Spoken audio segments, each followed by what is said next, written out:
Do you think the weather affects people's mood? Yes, absolutely. When the weather is bright and mild, people usually feel more energetic and motivated to go outside.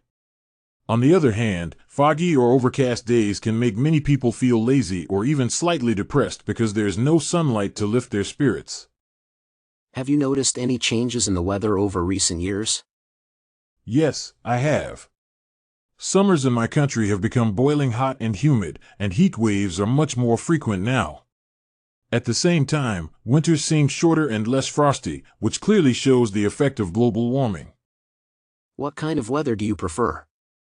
Personally, I love cool and sunny weather because it makes me feel relaxed and comfortable when walking or exercising outside. Moreover, it's easier to choose clothes and plan activities when the temperature is moderate rather than stifling hot or freezing cold. Do you think people can adapt easily to living in a very different climate? It depends on the person, but generally it takes time. For example, someone from a tropical and humid country may find it difficult to cope with icy or snowy conditions at first.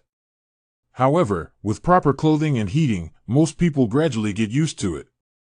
How important is it to know the weather forecast before planning activities? I think it's very important. Checking the forecast helps people avoid severe weather like storms or hurricanes, which could ruin outdoor plans or put them in danger. Besides, it's practical. You can decide what to wear or whether to bring an umbrella. How do different types of extreme weather influence people's daily lives and the national economy? I'd say the economic influence is paramount. For countries that rely on farming, a prolonged drought can be absolutely devastating, leading to crop failure and escalating food prices. Conversely, in the energy sector, an unseasonably cold spell can put immense pressure on electricity grids due to increased heating, thus impacting national energy costs and supply. It essentially creates a domino effect that impacts everything from food supply to national GDP. What measures should governments and local communities take to prepare for and deal with extreme weather events? In my view, proactive infrastructure planning is crucial. Governments need to invest in resilient systems, particularly in drainage and flood defenses. This means upgrading old systems that cannot cope with sudden downpours and perhaps restoring natural barriers. Furthermore, there must be a clear national strategy for dealing with long-term issues like droughts, perhaps through better water recycling or implementing strict water usage limits for industry. Do you think the climate of a place can significantly affect the general personality or mood of the people who live there?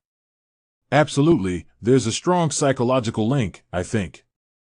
In places that experience long periods of overcast or dark, cold weather, you often see a higher incidence of seasonal affective disorder. This is primarily because the lack of sunlight affects brain chemistry, leading to lower mood and energy levels.